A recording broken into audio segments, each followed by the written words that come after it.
amigos, 10 de agosto de 2020, estamos aqui de volta nessa segunda-feira para continuar a nossa discussão sobre o conceito de espaço e as derivações que tudo isso tem com relação à ciência geográfica. Mas antes disso eu queria aqui fazer uma pequena errata. Na sexta-feira, quando divulgamos o vídeo sobre a Rainha Margot, do filme Rainha Margot, cometemos erros e deslizes. O erro fatal foi colocar no texto a ideia de que o filme teria se baseado num texto de Victor Hugo, quando na verdade quem escreveu o livro Rainha Margot foi Alexandre Dumas Pai. E, lamentamos muito que tenhamos cometido essa gafe absolutamente imperdoável. E depois, lá pelas tantas, já no final do vídeo, nós estávamos falando aí da Rainha Margot, século XVI, o casamento, 1570 e qualquer coisa, o rei de Navarra, que depois se transforma no Henrique IV lá da França, e falamos então da Rainha Margot em pleno século XVII. De fato, a Rainha Margot, a grande parte dela, da sua vida como rainha, e do Henrique IV como rei da França, vai ocorrer de fato no século XVII.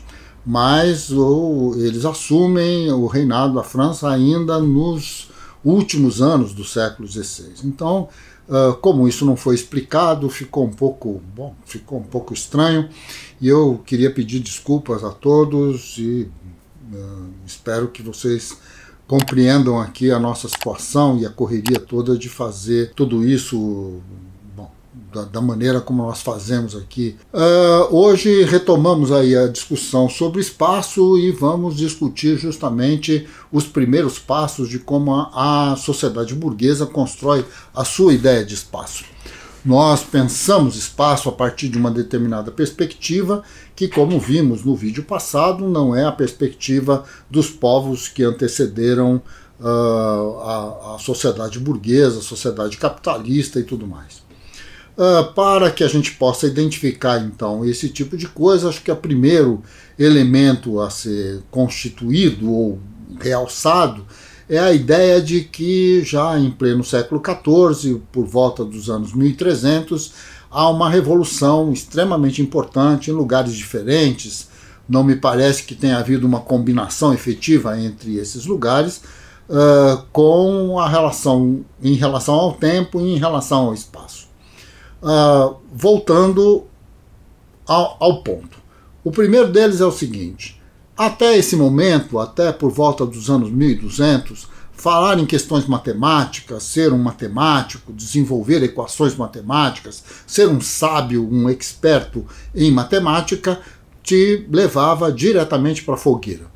Porque no final das contas a ideia da matemática estava muito associada aos povos árabes, e como os árabes, do ponto de vista dos cristãos e dos católicos fundamentalmente, não passavam de hereges, então a matemática era uma heresia. Independentemente do fato de que há um legado grego extremamente importante na sociedade ocidental associado à matemática, à geometria, como Ptolomeu, Euclides e outros que nós vamos falar depois, mas de qualquer forma, durante o feudalismo, ser matemático era um convite a ir para a marginalidade ampla, geral e restrita. O que acontece é que a própria Igreja Católica, ao promover lá suas guerras e tentar libertar Jerusalém, e vai cruzada daqui, cruzada de lá, vai construindo também uma série, um conjunto de situações onde uma parte considerável da população que estava vinculada aos feudos e vivia com os pés enraizados dentro do seu lugar de nascimento, da existência de sua família, a ideia de viajar, a ideia de comerciar ou comercializar, a ideia de trocar coisas de um feudo com o outro, são ideias inexistentes ou muito complicadas. E é justamente nesse processo de deslocamento de pessoas, esses processos que vão levar então à peste negra, a problemas, e em determinados momentos o feudo não tem morre tanta gente que os feudos não tinham gente suficiente para produzir para sua própria subsistência. Em outros momentos tinha gente demais e não havia área suficiente para se produzir para subsistência. E tudo isso vai criando situações cada vez mais complicadas e o feudalismo vai entrando em colapso. O colapso do feudalismo gera, ao mesmo tempo, uma outra classe de pessoas, os comerciantes, as corporações de ofício, aqueles que de alguma maneira, fora do feudo, vão se especializar em produzir sapatos, tecidos, couro, seja lá o que for, espadas e metais e tal, e essas pessoas então se juntam. Existem cidades que ficam famosas pelos seus sapateiros, outras pelos seus tecelões, outras pelos seus forjadores e assim por diante. Então, nesse sentido, há aí uma especialização importante do trabalho, e toda especialização importante do trabalho, altamente concentrada, leva necessariamente à existência do comércio, porque, afinal de contas, quem produz uma coisa não produz outra, e como quem produz uma coisa produz muito mais do que necessita, vai vender esse excedente para quem produz outra.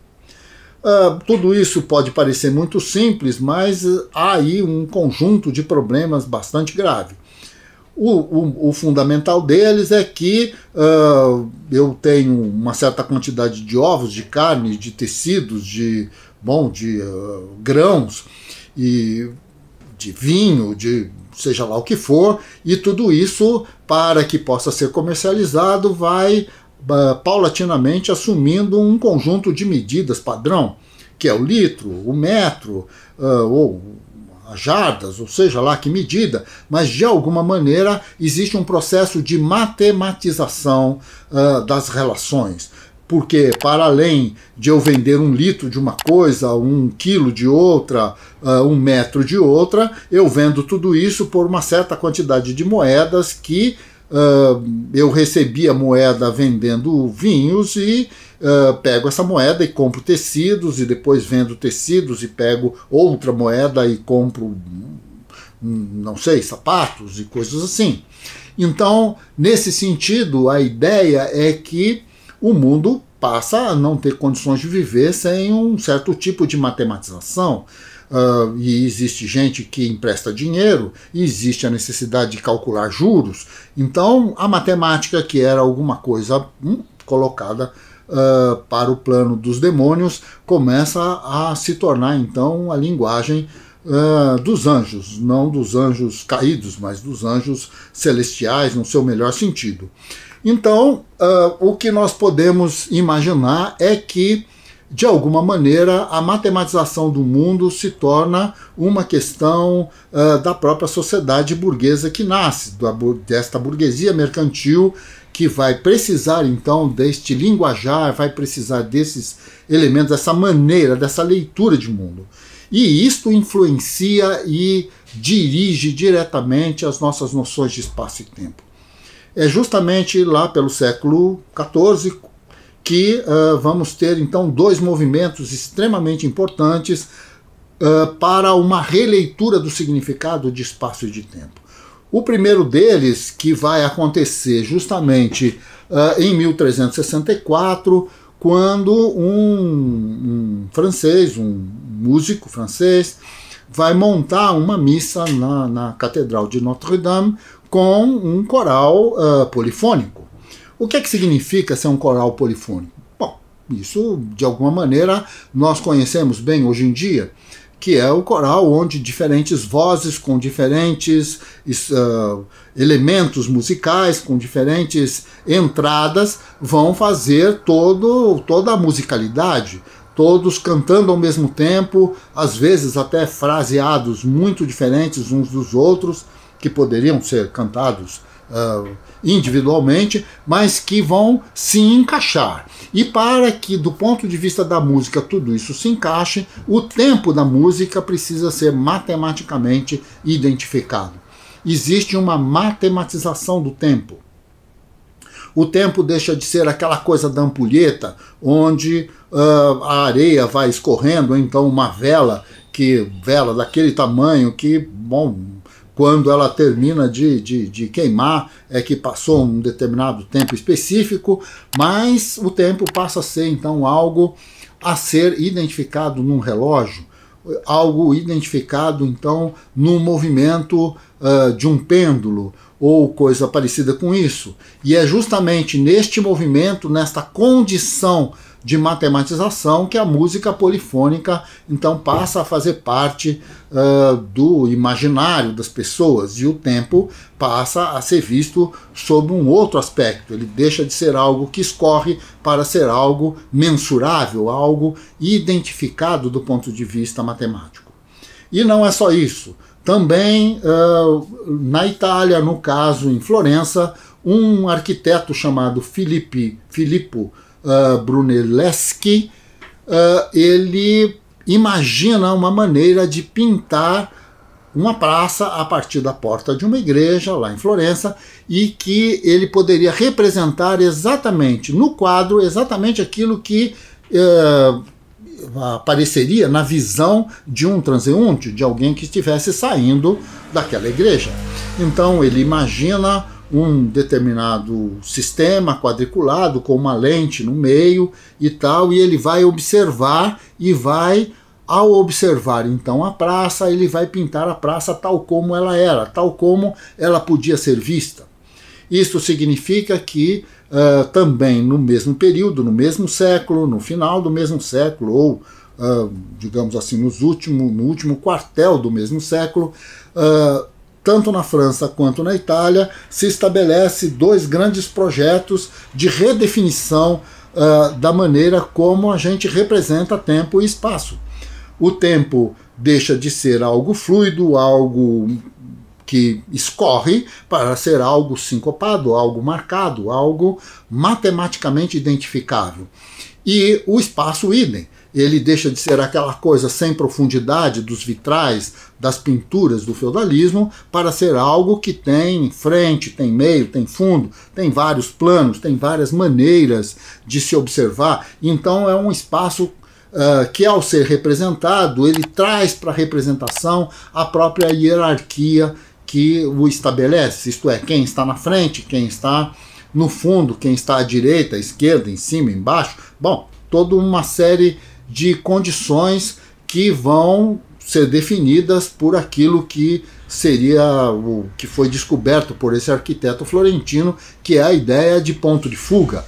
Isto é, a possibilidade então de, a partir dessas relações matemáticas, a gente ter uma representação tridimensional na bidimensionalidade de uma tela para a pintura, né, de um quadro. Nesse sentido, então, o século XIV ele nos provoca ou nos oferece uma revolução na representação de tempo, uma revolução na representação de espaço. É justamente nesse contexto, então, que a cultura grega, o tal do Renascimento, né, como se diz, ele vai apontar, então, como uma saída, como uma perspectiva histórica.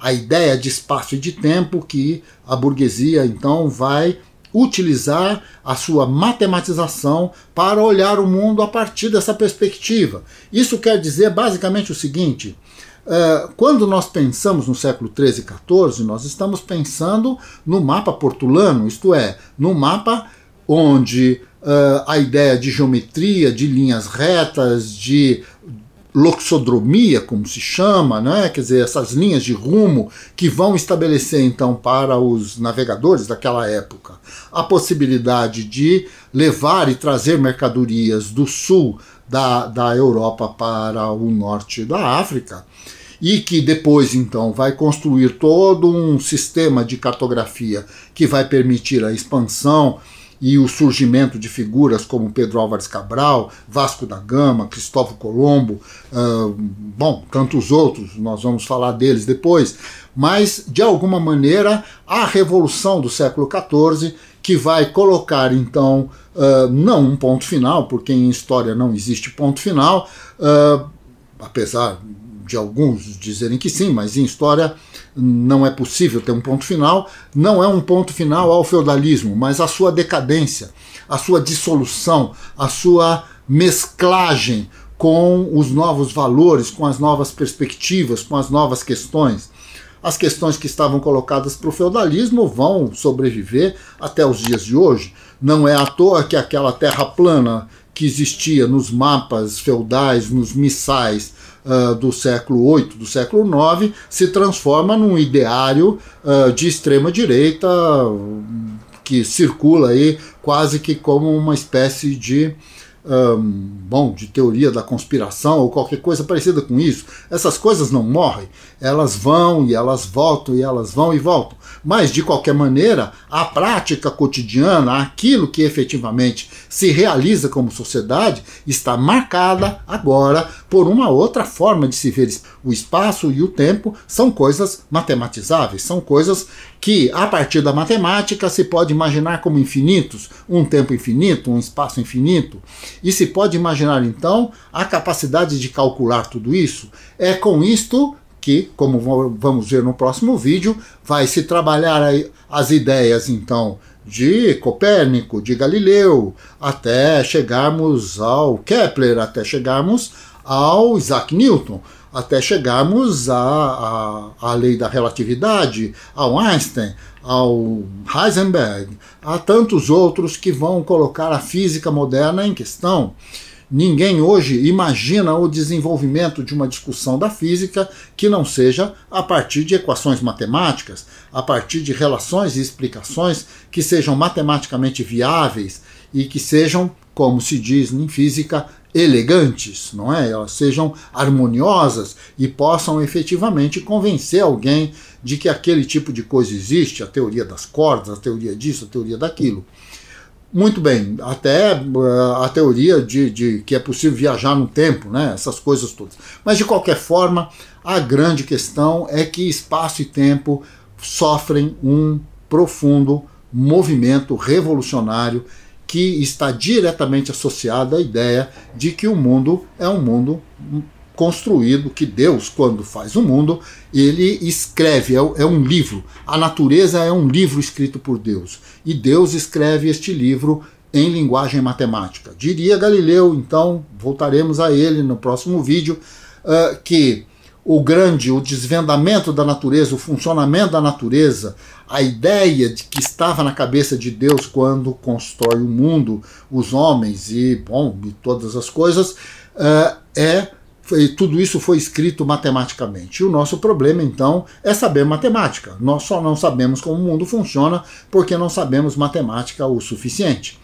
E é nesse sentido que vão surgir, então, todas as discussões que vão envolver e colocar a Igreja Católica contra esses sábios, vai colocar alguns na fogueira, outros na prisão, outros em prisão domiciliar e assim sucessivamente. Nós vamos ver isso porque, na verdade, minha gente, isto que nós pensamos que é espaço, que é tempo, que é se o tempo é vazio, se não é, se o espaço é vazio, se as coisas estão dentro do espaço ou fora e coisas desse tipo, se o espaço é processo, como diria o Lefebvre e depois, os geógrafos e assim por diante, se tudo isso é isso, tudo isso tem origem nessa grande discussão que se inicia no século XIV. É a grande revolução, é a música que nós conhecemos, são as possibilidades que nós temos e, como vocês estão vendo, tudo isso não foi feito exatamente pelo chamado cientista.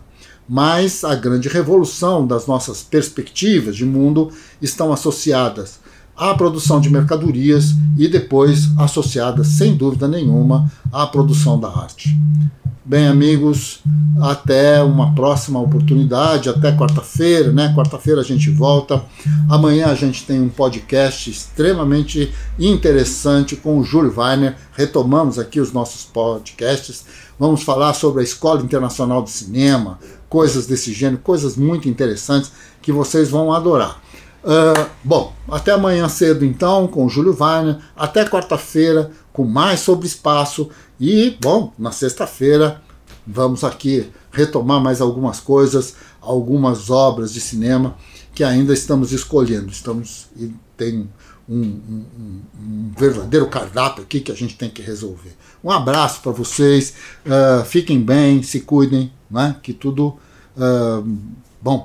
como sempre digo no final dessas coisas, de forma um pouco trágica, mas para mudar o mundo da forma como ele está, temos que permanecer, que nos considerar como pessoas vivas, né? Não podemos fazer outra coisa que não seja nos preservar, preservar os nossos, conversar com as pessoas, fazer lives, fazer vídeos, telefonar para todo mundo, reunir as pessoas. Nós precisamos construir um caminho. Um abraço a todos, a todas. Até amanhã cedo com o Júlio Weiner. Um abração.